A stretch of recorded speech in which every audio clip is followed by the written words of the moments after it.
In this video, I'm going to show you how to make Plucks in FL Studio using GMS, and it's going to sound like this.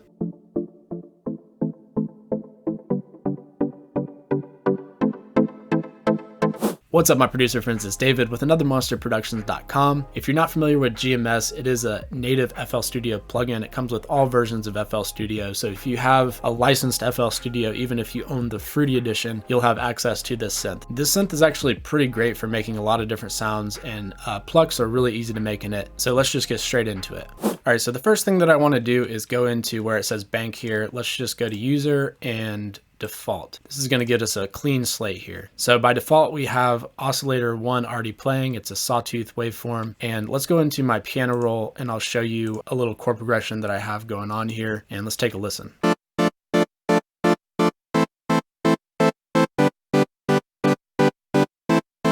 All right, so pretty simple little chord progression there, but it's perfect for this sort of plucky sound that we're going for kind of the house music or like just a dancey vibe in general. So the first thing that I want to do inside GMS is just go to my filter section here, and where it says cutoff, let's just go ahead and bring this down.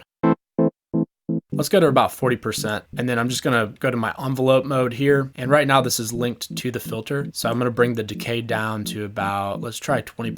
And then we're gonna bring the amount up to, let's do, I don't know, it doesn't really matter. You can kind of hear how it changes. Cool, so I mean, it's really that simple to create a pluck, but we're gonna experiment with some other stuff to try and make this sound a little bit better. So first of all, let's go to our voices over here and we'll change this. And then let's mess with the stereo.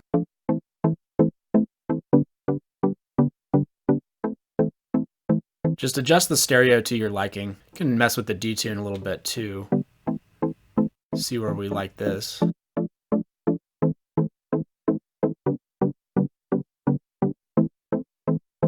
All right, so that's sounding pretty good. Let's go to our effects section and we'll add a little bit of reverb in here.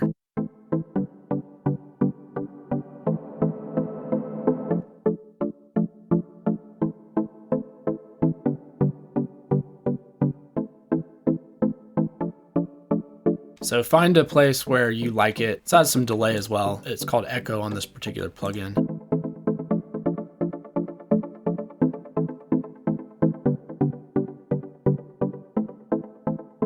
All right, so if we want, we could even go into our high pass filter here and just add it on and kind of experiment with where we want it. It's just gonna cut off some of the lower frequencies, and you can adjust it to where you want it. In case you're getting into some muddy frequency territory, we can kind of get rid of some of those. All right, so another thing that we can do is that we actually have two different envelopes here. So we can go to our second envelope and we can bring this down to about the same place as the other one and then adjust this. It just gives us an extra envelope to mess with and kind of control. So if we automate the amount here, either on this one or back to this one, we can get a pretty cool filter effect.